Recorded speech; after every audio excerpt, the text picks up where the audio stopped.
Laziness is not just neutrality. Laziness is disobedience. Yeah.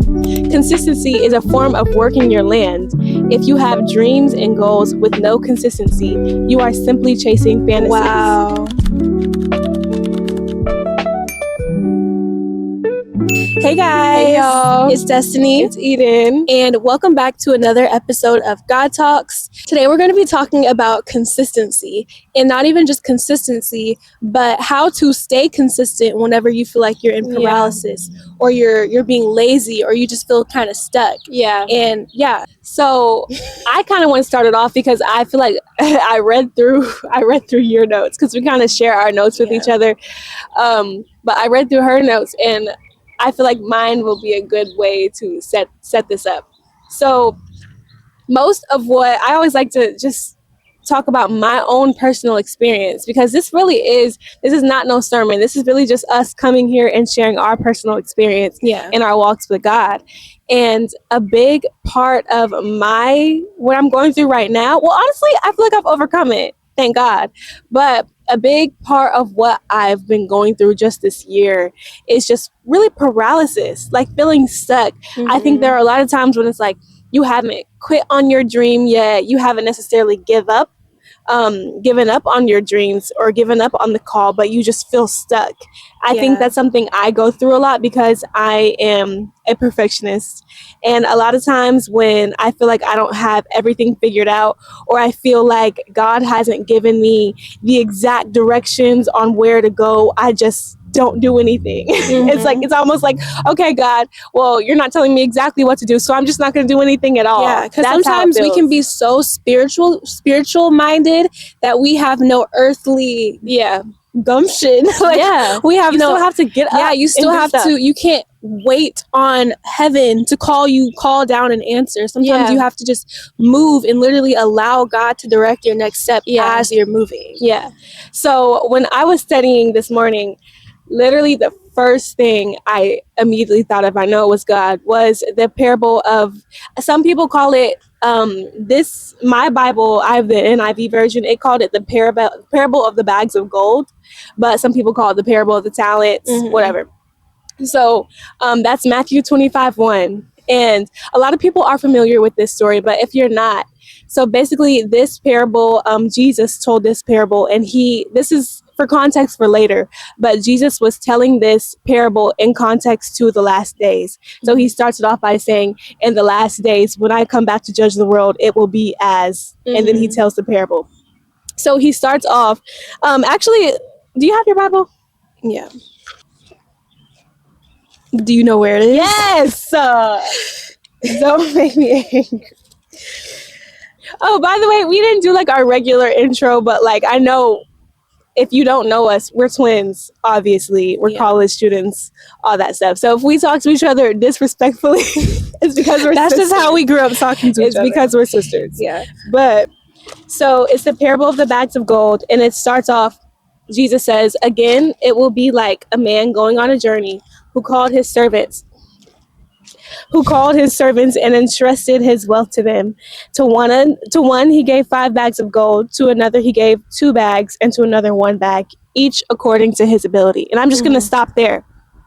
So my first point with this, when I read this, I immediately stopped on the man who was going on the journey, entrusted his wealth to his servants. And I think the version that actually calls it talents kind of hits more, because it's like, even though what Jesus is talking about is like an actual form of currency, like there's an actual form of currency called talents back then, but it kind of just like brings it, in context to our day, because what I think of when I think of this story is how God has literally given me he's given us gifts and abilities.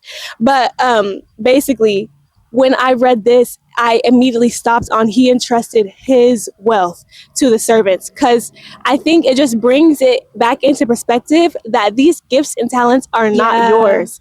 They were literally given to you by God. They're literally not your gifts to share. They're God's.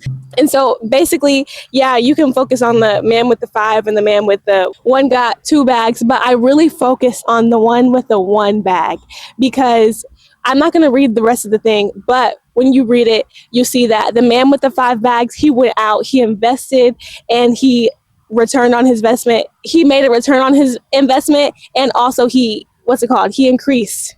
He ended up with 10 bags, I believe. Yeah. And then the one with the 2 bags, I think he ended up with more than he started with. Yeah. But the man with 1 bag, he went, and out of fear of losing the money, the man with 1 bag went and he dug a hole and he buried the money. He buried the 1 bag.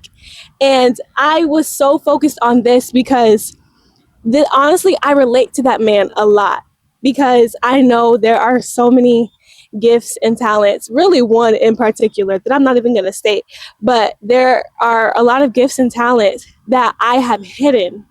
And really, in the name of fear, in the name of shame, and I know it's not just me.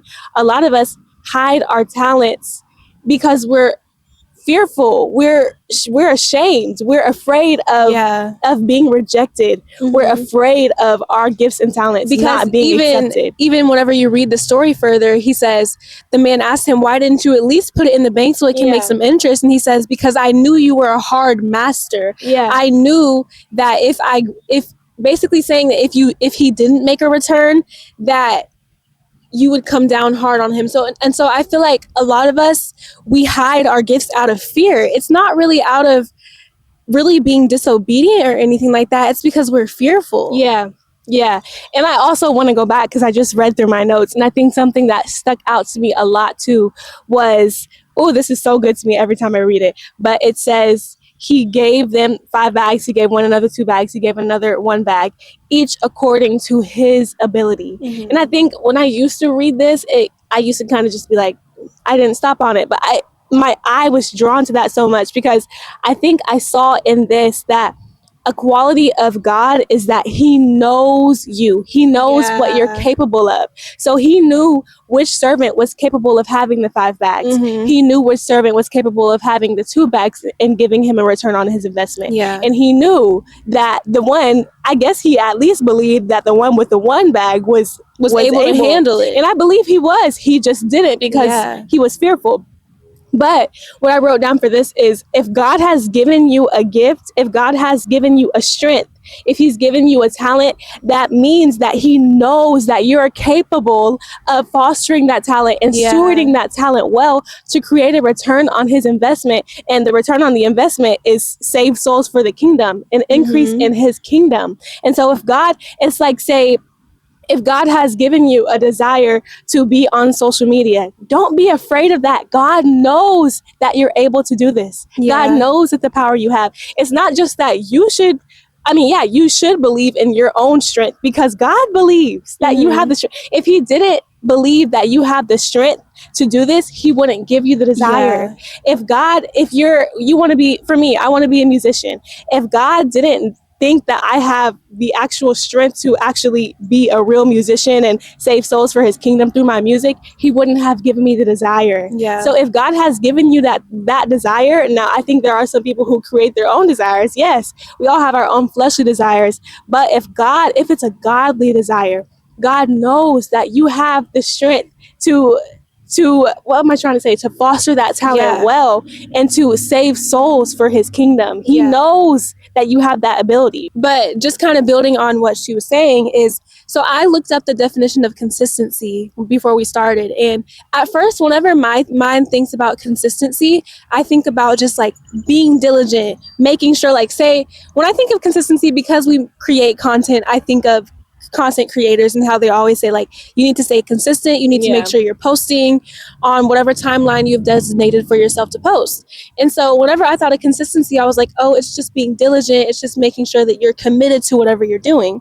But then I looked up the definition of consistency, and it is that, but more specifically, it's staying consistent, it's staying committed to a like singular goal. It's not true consistency unless you're committed in one single area. Yeah. And so thinking about myself and just in the past and thinking about why I haven't been consistent in one singular area before is because I feel like a lot of us try to save face or save ourselves from from not being successful by putting our hands in every single pot that we can possibly put it in. Yeah. And especially because I feel like we grew up with like a lot of gifts and talents and stuff like that. And so in my mind, I'm thinking, okay, I can put all my eggs in I can put all my eggs in different baskets. Yeah. I don't have to put them all in one basket. And I'm a finance student. I'm a finance major. And so when I thought of that, I'm thinking of a portfolio, like a stock portfolio. And a lot of us were taught that the more you diversify your portfolio, the more securities that you have within your portfolio with different risk levels, the safer you are. And so I feel like a lot of us try to diversify our portfolios metaphorically by putting our hands in different pots. You say, like in our case specifically, I know we had felt called to be on social media, but we didn't really, I feel like we knew what area God called us to, but it didn't feel safe. Yeah. And so we were like, we have to at least try different kinds of content creation. And I don't really think we were using those other different forms to actually to have an excuse to not do what we felt, what we knew God was really calling us towards. So in order to make ourselves feel better about make us feel better about ourselves, we were doing other forms of content to really distract ourselves from the fact that we knew we were supposed to be doing really this.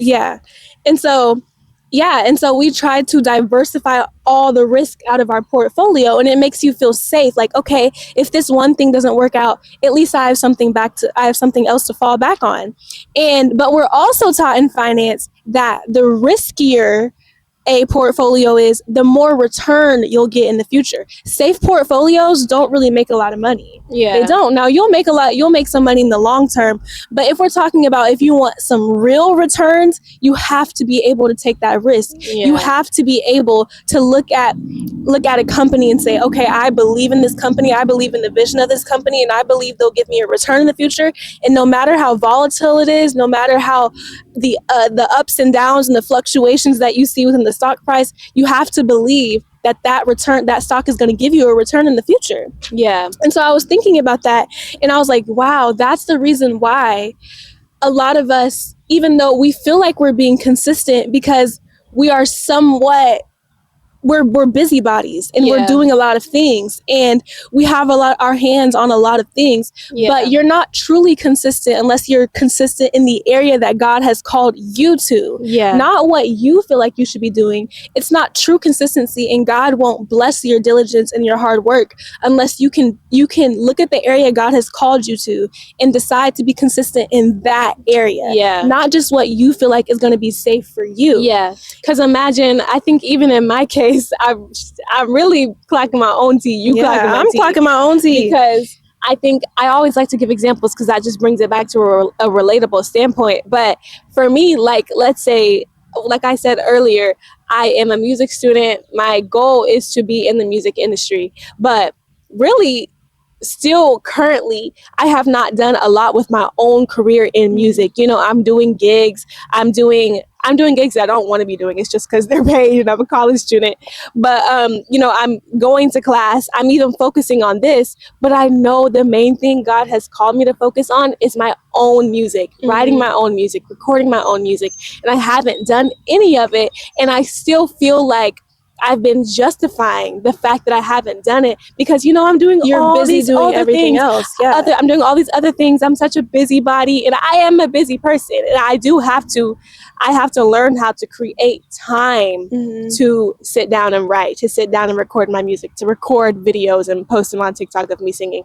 But I think I have tried to justify the fact that I'm not doing it because I'm out doing all these other things. But I know God is like, lovingly, I still feel God telling me, Eden, you're not doing what I told you to do. And he's truly not going to be pleased with you in that area until you do what he's called you to do in that area. And so I feel like I do want to say, don't make yourself feel bad if you just have a lot of things that you're passionate about. We have a lot of things that we're passionate about. I am just as passionate about what we're doing right now as I am about my music side. But I can't justify the fact that I'm not doing the music side just because I'm really focused on this right now. Yeah. God's not going to be pleased with me until I focus, because he's been calling me towards that area. Yeah. So he's not going to be pleased until I'm consistent in that area. Mhm. You can apply this to whatever area God has been calling you towards. Don't feel bad if you're trying to juggle other things, but also focus on what God has been calling you to do, and stop relying on other things to make you feel good about yourself when God has called you to that area and you're not being consistent in it. Yeah. And I think whenever I was thinking about this topic, what comes to mind whenever I think of consistency and what has helped me to build consistency in certain areas of my life is really habits and building habits. I know the Bible doesn't necessarily talk about how to build habits, but to me this is very practical. And I know a lot of people say it takes 21 days to build a habit. Yeah. And so really, whenever you think about any successful person or anyone who has gained success in anything, it's not just because they were like LeBron James. It's not because he's or not LeBron James, Steph Curry. He's not just a good basketball player because he goes to practice every day. Why didn't you use LeBron James? Because I know he's a good 3-point shooter. I don't know a lot about sports. I don't know. I'm just thinking about specifically men who are known for being good shooters. And so but if you listen to him talking, he was able to become that good because he consistently practiced the same thing over and over again, putting up those shots. I'm sure he wasn't just out there trying to learn how to, what's the other positions in basketball? But he has mastered the art of being a good shooter because he has consistently practiced doing that thing over and over again. And so I feel like a lot of us, like I was saying earlier, we struggle with being consistent because we don't know how to build habits in certain areas of our lives. Like for me, going to the gym, I've always been sort of an athletic person, but this has been the first year that I have really made up in my heart to stay consistent in the gym. And I've been consistent so far. I'm really proud of myself for how I've stayed consistent. But I wasn't able to build that consistency until I built the habit of going to the gym. At the very beginning of the year, I made up in my mind, going to the gym at night is just not going to work for me. I have to make it a morning thing. And it was hard because one thing I will always do is read my Bible in the morning. So I was like, okay, how do I fit my Bible, the gym in the morning before class? I had to make the sacrifice of waking myself up an hour early to do my Bible study and then go to the gym. And that was hard at first, but now it's literally a habit.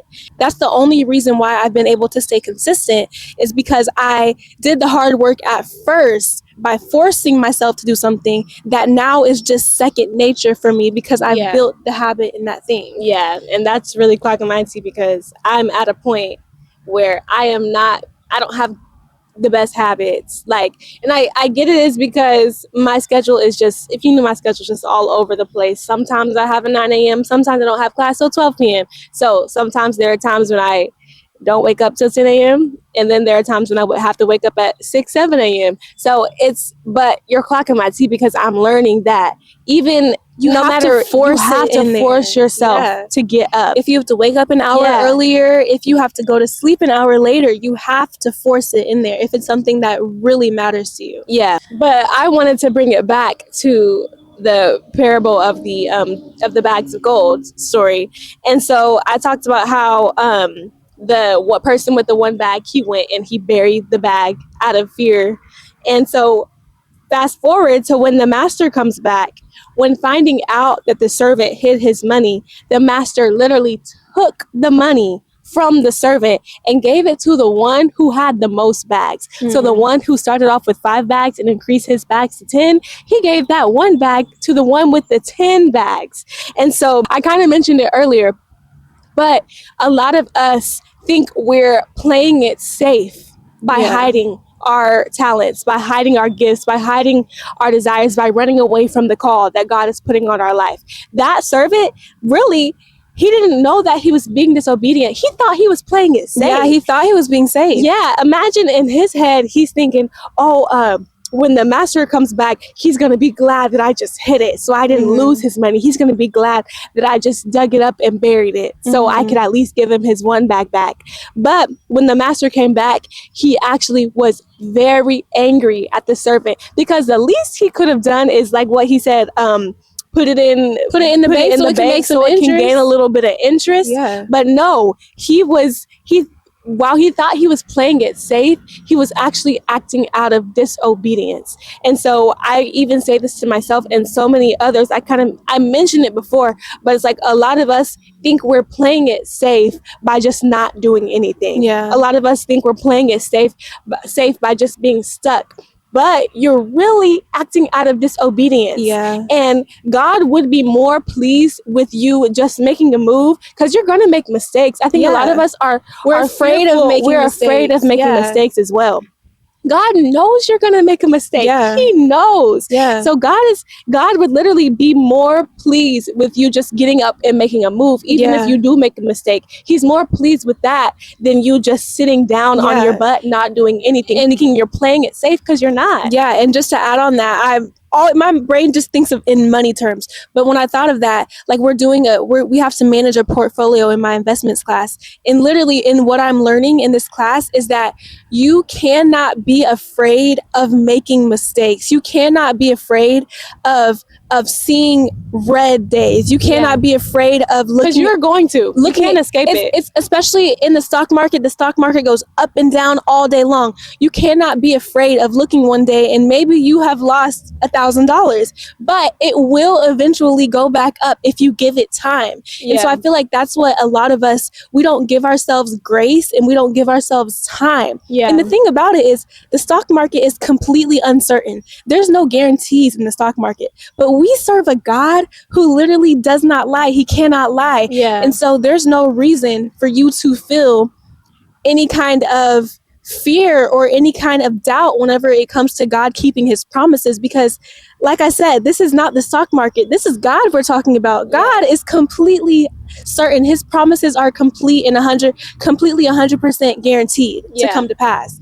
And so we don't have to be fearful of uncertainty. We don't have to diversify the risk out of our portfolios, because there is no risk in God. Yeah. It doesn't exist whenever you're living for him. Now you're going to make some mistakes, but eventually God will work everything out for your good. Yeah. What I wrote down, and this was so good to me, is laziness is not just neutrality. Laziness is disobedience. Yeah. It's literally disobedience, because even when you put it in perspective of others, because I think what a lot of us don't realize is that a lot of us who are sitting on our talents and being lazy and being stuck in fear, it's really selfishness. We're doing it out of selfishness, because your mind is not on the people God has called you to help. It's on you. It's on you. When God didn't put gifts and talents, the gifts and talents that he placed within you, he didn't put it there for you. Yeah. He put it there for others. Yeah. He didn't put it there for, now a lot of us get pleasure out of our gifts and our hobbies, and that's great that we can get pleasure out of the gifts that God gave us. But it's not for you. Yeah. It's for others. Think about how many people, how many lives that you could change, how many souls that you can save with your gifts. And think about it. It's like I said earlier, Jesus was telling this parable in context to when he comes to judge the world. Yeah. Imagine, and there is a judgment day that will come. Imagine you're standing in front of your king and he asks, what did you do with this? What did you do with this? And you don't have anything to tell him. Yeah. All you have to tell him is that you sung sometimes when you wanted to, and that you sung because it was a hobby, or you did this because it was a hobby. Yeah. No, God wants you to use those to save souls, to increase his kingdom. Yeah. That's what it's all about. And so it's not just laziness. It's not just neutrality. Laziness is not just playing it safe, but laziness is selfishness. Yeah. You're being selfish. And I'm saying this to myself. I'm not just saying you're being selfish. I'm being selfish. All of us are being selfish if we're sitting on the gifts that God has given us, because it's not about you. Yeah. So how do we do this practically in our everyday lives? And so thinking about my life and how God has helped me to become consistent in areas, and how I'm learning to become consistent in areas of my life, is really, number one, knowing what God has called me to. not what I see everyone else doing. Yeah. We live in a social media age and we see people doing stuff and you're like, oh, that's cool, I want to try that, or oh, that girl looks like me, or I feel like we have similar personalities, I feel like I should do what she's doing. But you have to know what God has called you to.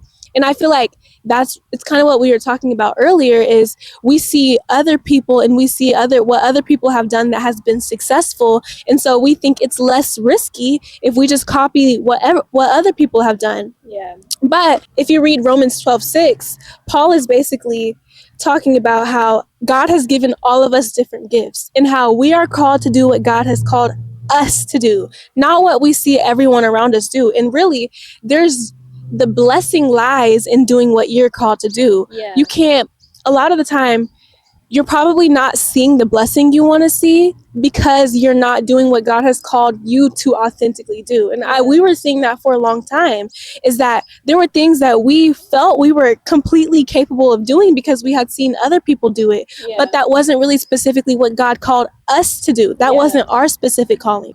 I feel like the first thing is learning what God has called you to do. And how I did that is through prayer. And so prayer, constant communication with God, you really are not going to know, though. It's so frustrating because it kind of takes a long time to get in that rhythm of knowing the way that God speaks. But it just it is that way. You're not going to know God's will and God's heart and his specific will for your life unless you get in an intimate space with him. And so you have to make getting in an intimate space with him priority. I make it an every morning thing for me. I try not to miss it if I don't have to, because those intimate moments is where God reveals what his will for my life is. And so that's number one for me. And then number two for me, which is a recent thing that has completely transformed my life, is learning to have the heart of a servant and getting into servanthood. We've been in church for our whole lives. Our parents are pastors. And so I feel like serving was kind of a natural thing for us growing up, to where I didn't really even realize I was serving. I was just doing it because my parents are the pastors. They're telling me I need to go work in the technology booth, so I'm gonna work on the technology team. And it wasn't really like a choice for me. But then going to college and getting in a ministry here in our city has really transformed my life, because for a long time I was running away from that serving, because we grew up serving. And so I was like, I kind of just want to take at least this next 4 years to just receive and just listen to the pastor and really just grow in my faith. And so I kind of did that for like the first 2 years, but I have finally started to serve again and serve at the church that we go to locally. And it has been so amazing for me, because I thought I was going to feel like I was missing out. I thought I was going to feel like I need to be sitting down and receiving from the pastor. But what I've realized is I've gotten to a point of spiritual maturity to where it's always good to have teachers, but really what God was waiting on me to get my heart in a position of servitude. And I feel like because I didn't have a servant's heart, like she was saying earlier, whenever I was creating content or doing what I felt God was calling me to do, I wasn't really thinking about how I was impacting other people, because I didn't really have a servant's heart. I wasn't trying to serve other people. I was just doing something because I felt like God had called me to, but I didn't have the people that I felt God was calling me to help in my heart. But ever since I've started serving again, it's like I had this just deeper revelation and this deeper understanding of how God has not only called us to do what he's called us to, but he's called us to do that to help other people. It's not just to glorify God. God doesn't need anything from us. The things that he has called us to are to help other people. And so get your focus off of yourself and ask God for a servant's heart. That really helped me to stay consistent. And also, getting organized, like we were saying earlier, working it into your schedule. The way that our human minds work, if it's an option for us, like if it's an optional thing, we're not going to do it. You may do it once or twice a week, but whenever it's an optional thing for you, it's always going to feel like an option. But whenever you literally put it into your schedule as if it's a class or as if it's work, as if it's something you have to do, you're literally like tricking your brain into thinking that this is something I have to do. It's not an option for me. And so literally me and Eden have made it a thing. Like, we're going to do this every Wednesday. We're going to, because we have to work it into our schedule. We have to. And lastly, the last thing that helped me is doing it, like I said earlier, doing it until it becomes a habit. Humans are habitual people. We strive off of habit, we strive off of structure, we strive off of routine. Not strive, Lord. Help me. We thrive off of habit, we thrive off of structure, and we thrive off of routine. And really, discipline, the basis of discipline is really just habits and being a habitual person. There's no disciplined person out there who doesn't have certain habits that they've worked into their everyday lifestyle. Yeah. And so, yeah, doing something until it becomes a habit was really like crucial for me. And so, yeah, those are 4 ways that I personally practically did these, and they can all be backed up by scripture. I don't have time to go through the scripture, but they're all biblical things. I have scripture.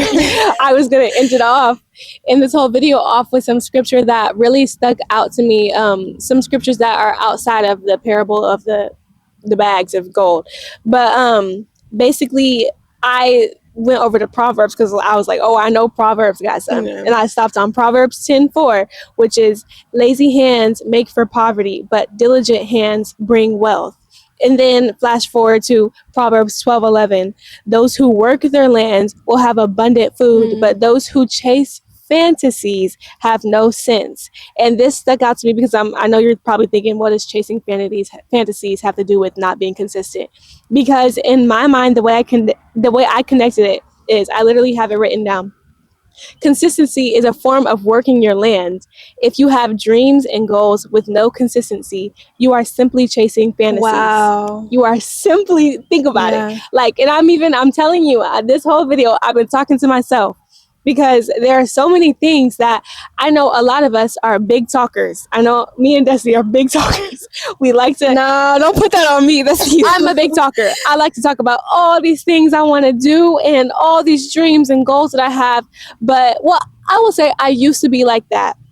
In most areas of my life, I'm actually working towards what my goal is. But there are still a few areas in my life where I do all this talk and say I want to do this and I want to do this, but I haven't put no work into it at all. In that case, I'm chasing a fantasy. Yeah. In that case, like if I'm not working my lands, if I'm not being consistent in that area, if I haven't even forget being consistent, if I haven't even started working, faith without works is dead. Yeah, it's dead. It's non-existent if you don't have work to back it up. Yeah. So I feel like that stands on its own. Consistency, I'm going to say it again.